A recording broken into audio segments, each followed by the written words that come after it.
আসসালামু আলাইকুম, welcome my YouTube channel. আজকে আমি হিসাব বিজ্ঞানের 5টি স্তম্ভ নিয়ে আলোচনা করব। আপনারা স্ক্রিনে দেখতে পারতেছেন আয়, ব্যয়, সম্পদ, দায় ও মালিকানার সত্ত্ব। এই 5টি বিষয় হচ্ছে হিসাব বিজ্ঞানের স্তম্ভ। আপনি হিসাব বিজ্ঞান ভালো জানা থাকতে হলে এই 5টা বিষয় সম্পর্কে অবশ্যই জানা থাকতে হবে। যে এই 5টা বিষয় সম্পর্কে যত ভালো ধারণা রাখবে সে তত ভালো হিসাব বিজ্ঞান জানবে। মনে রাখবেন, হিসাব বিজ্ঞানের সবগুলো ব্যাপার এই 5টা বিষয়ের উপরে নির্ভর করে। সুতরাং ভালো হিসাব বিজ্ঞান জানা বা শিখার জন্য এই 5টা বিষয় সম্পর্কে পূর্ণ ধারণা থাকা জরুরি। এখন আমরা এই বিষয়গুলো নিয়ে একটু বিস্তারিত আলোচনা করব। চলুন শুরু করি।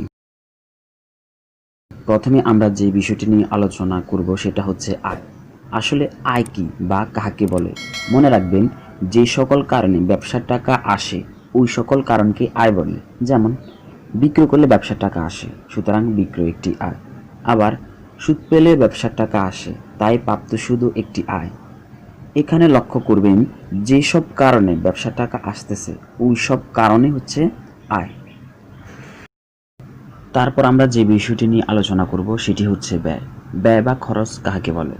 যে সকল কারণে ব্যবসায়ের টাকা চলে যায় ওই সকল কারণকে ব্যয় বলে। একটু খেয়াল করবেন, এখানে মূল কথাটা হচ্ছে কারণ। কোন কারণে টাকা চলে যায় ওই কারণটাই হচ্ছে ব্যয় বা খরচ। যেমন বেতন। আপনার একটি ব্যবসা আছে, ওখানে কিছু কর্মচারী কাজ করে, নিশ্চয়ই তাদেরকে বেতন দিতে হবে, আর এর কারণে আপনার টাকা চলে যায়, সুতরাং বেতন একটা খরচ বা ব্যয়। একইভাবে অফিস ভাড়া। আপনার ব্যবসায়িক কার্যক্রম চালানোর জন্য একটি অফিস ভাড়া নিয়েছেন, আর ওইখানে আপনার অফিসের জন্য ভাড়া দিতে হবে, যার কারণে আপনার টাকা চলে যায়, সুতরাং অফিস ভাড়াও একটি ব্যয় বা খরচ।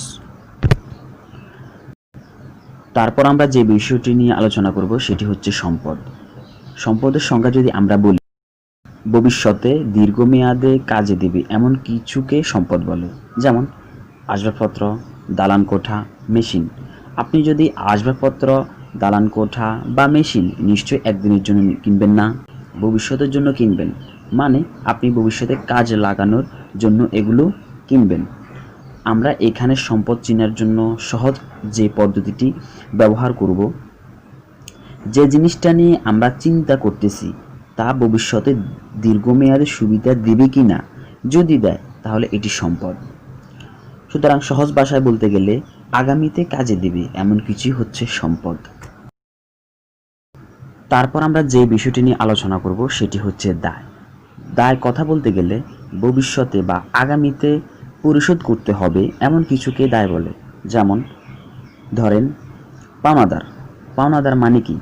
আপনার কাছে যে টাকা পায়, ভবিষ্যতে আপনি তার টাকা পরিশোধ করতে হবে, এটি হচ্ছে দায়, কারণ আপনি তার টাকা পরিশোধ করতে হবে। আবার আপনি ব্যাংক থেকে ঋণ নিলেন, নিশ্চয়ই ওই ঋণের টাকা ভবিষ্যতে পরিশোধ করতে হবে, সুতরাং ব্যাংক ঋণের টাকা একটি দায়। তাহলে সহজ ভাষায় বলতে গেলে আগামীতে পরিশোধ করতে হবে এমন কিছুকে দায় বলে।